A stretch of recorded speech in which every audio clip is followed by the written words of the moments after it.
It's a beautiful fall day here, and it's kind of peculiar because all the birds are chirping as if it's spring. I even saw some of the bluebirds and the starlings looking inside the bird homes as if they're going to make a bird's nest again.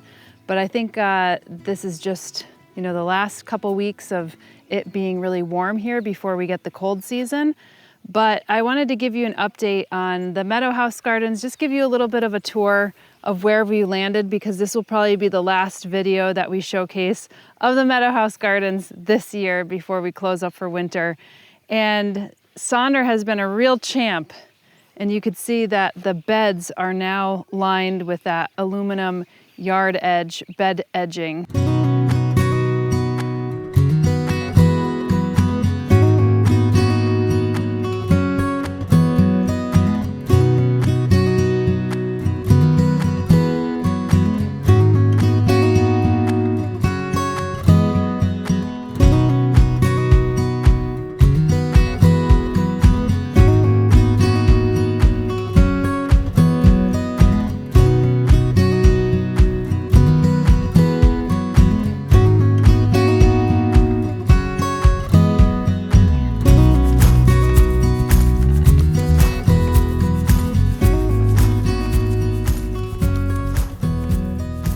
We think it looks really smart. I went through here and just mowed the lawn a little bit as well.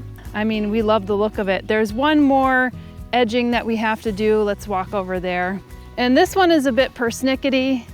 It's kind of like what, like a rubbery plastic? You were saying, no, it's definitely plastic. You were saying that this would be good up against like brick. It's made for being up against a brick path. Yeah. So it's super wobbly, but if you put it against brick, it probably won't be. But yeah, you just can't get this to look good. Yeah, so we kind of petered out on it. I think we'll have to try to finish it. But you can see that this, he was able to get all the edging around this bed, which we were kind of going back, vacillating back and forth whether we should do that or not. Because this eventually will be a nice stone pathway. We have to kind of mock it up and see how we'd like it. I think the stone pathway should continue around the bird watering area. But I'm happy with how the gardens have come out. You can't really tell, but I've planted around 4,000 bulbs in primarily that garden bed that's along the fence line. And also I had a lot of extra that I just planted in here, kind of reds and purples in here. And then I have, I would say roughly about 200 more that are coming. And I think I'm gonna split them up between adding some more to the beds and adding some to this garden area. Just watch where you're walking, because I planted so many bulbs in there, Sonder. I can't believe you just walked through that like that. Just like the whole thing is planted with bulbs. Oh my God. So I have a bunch of others that I'm going to plant probably in here where Sonder just stepped all over. I got some muscari. So I got the muscari comosum, and I just made some space. Yeah, he just made some space. Pushed them down in the column. I have some muscari comosum, which is called tassel hyacinth, and I mentioned this briefly when I was planting the colchicums, which, by the way, look at the colchicums now. I put these in a little over a week ago. They were white as ghosts, and they have emerged beautifully. In fact, my neighbor was walking by, and she said, "Where did that purple come from?" And I was like, that's the colchicums. And also the crocus speciosus, the conqueror, all the other ones that I had planted in here are just starting to bloom. They're a little shy in the morning hours, but as soon as the sun starts to rise overhead, they are in full bloom. And there's so many that are coming up or were coming up where Sonder stepped. But you can see the bees are going right into them. Having them bloom so late in the game, because I mean, even some of the asters, we have some asters, some erigeron that are out. You could see the Verbena bonariensis has tired out. Like there's still some blooms on the Verbena bonariensis, but not that many. And in fact, it was just, a few days ago, and a monarch was coming through and made a last minute pit stop on these verbenas. But if it weren't for these colchicums and the crocuses, we wouldn't have that many more blooms. Although I wanted to say with these muscari comosums, I had mentioned these with the colchicums because they are edible bulbs. So I think I'm going to plant them down here, although I could probably plant these in the orchard or in our little gazebo garden, but they're so pretty, I think I'd plant them down here. I also have Muscari latifolium, and those are the ones that are the little grape hyacinths, and they're like a different color on top than they are on the bottom. So they're like lighter purple on top, and then they're darker purple on the bottom.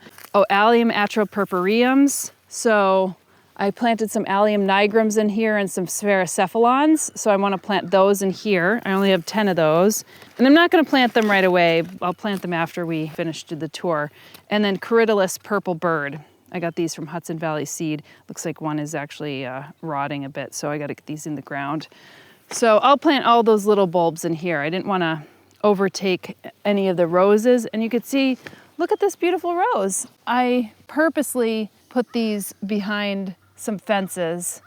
Sonder pounded in these T-posts just the other day so that they don't blow over in the wind. But I noticed, because we still have some deer incursions coming into our fence, that they were eating the roses. And I can't believe one is starting to bloom again. So this doesn't look like much, but we went in, we weeded it.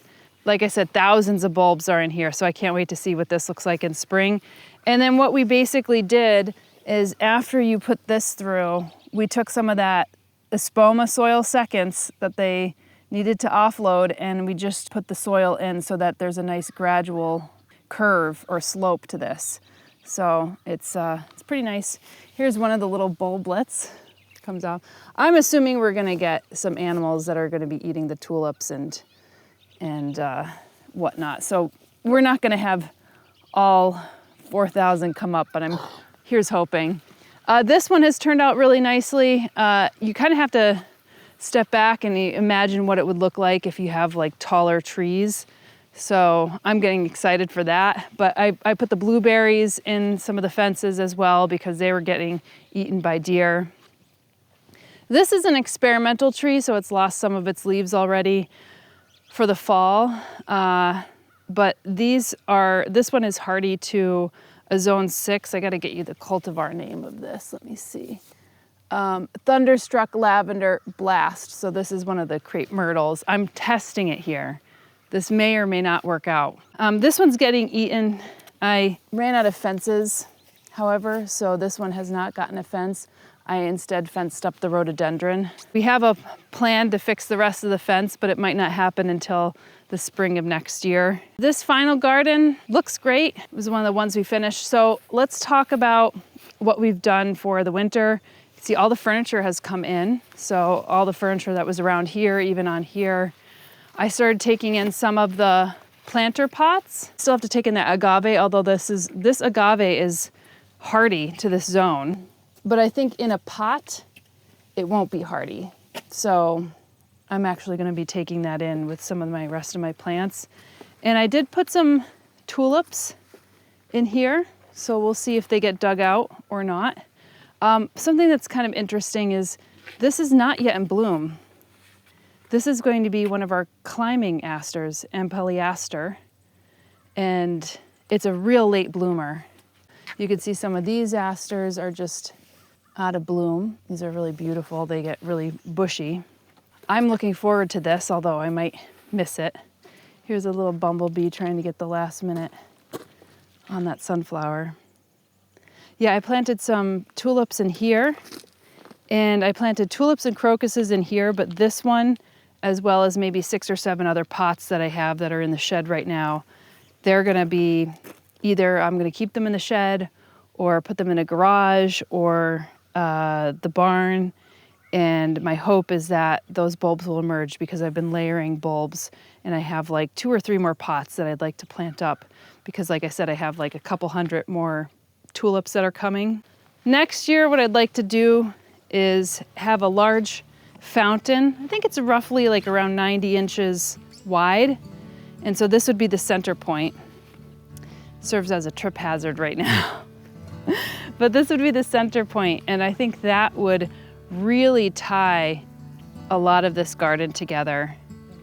It's hard to imagine this garden because right now it just looks like shapes with little itty bitty plants planted in, but I think in a year or 2 we'll get some pretty sizable specimens. It just needs a full year of growth. And then let me take you over here because this weedy area right around here, which all the goldenrod is growing, I think we'll eventually take it up and maybe get in some sand. And we brought down the stones that we had in the barn from the upper area. Now, I don't even know how long ago, but probably 2.5 years ago, our friends Pat and Penny, who are our neighbors, they were digging out some of their bedrock. And we figured we could do a rock garden here, which we think would look really nice. But we'd have to take up a lot of this weedy area, the plants, but this is a massive area. I mean, just look at the size of it. We would probably carry it up from the fence line all the way up. And one thing I didn't get to this year is this tulip bed. I meant to have it carry all the way down here. So you could see we actually did put some cardboard and some potting medium, soil medium all through here. But this gets very weedy. I don't want to say weedy because I like this stuff. This is like a hemp dogbane and goldenrod, and it just really pushed in. So I'll probably plant a few more tulips in here, but there's a center part of the bed that we just haven't finished that needs to get finished. And I think that's going to be pushed off until 2025, and we will definitely need a lot more help with this rock garden bed. But we have an amazing rock garden society here in the Finger Lakes area and the Adirondacks. It's the Adirondacks chapter, but there's a lot of people in the Finger Lakes who are part of the rock garden society, so I'd like to kind of bring them into this mix.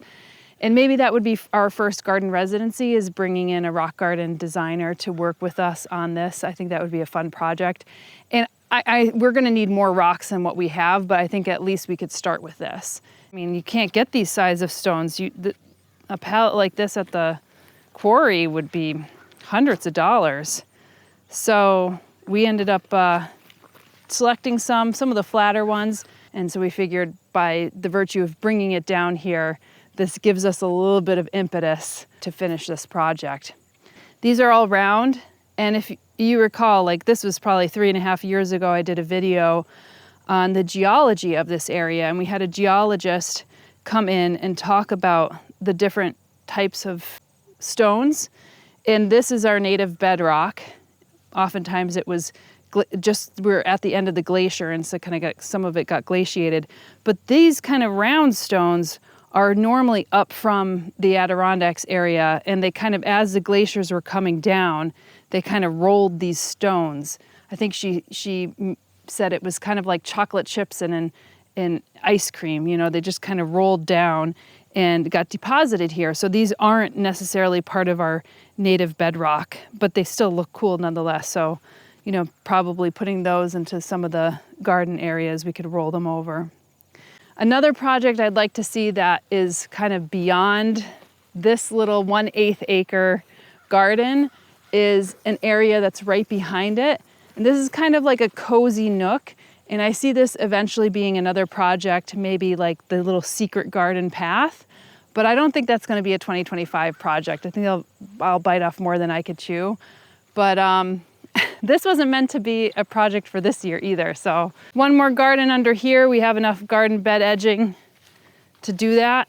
And then that way there'll be a nice like walk path, and you get directed to where you want to go in this beautiful garden. And I can't believe it, but 4 months ago, this was all grass. Can you believe it? All grass. This is just lawn.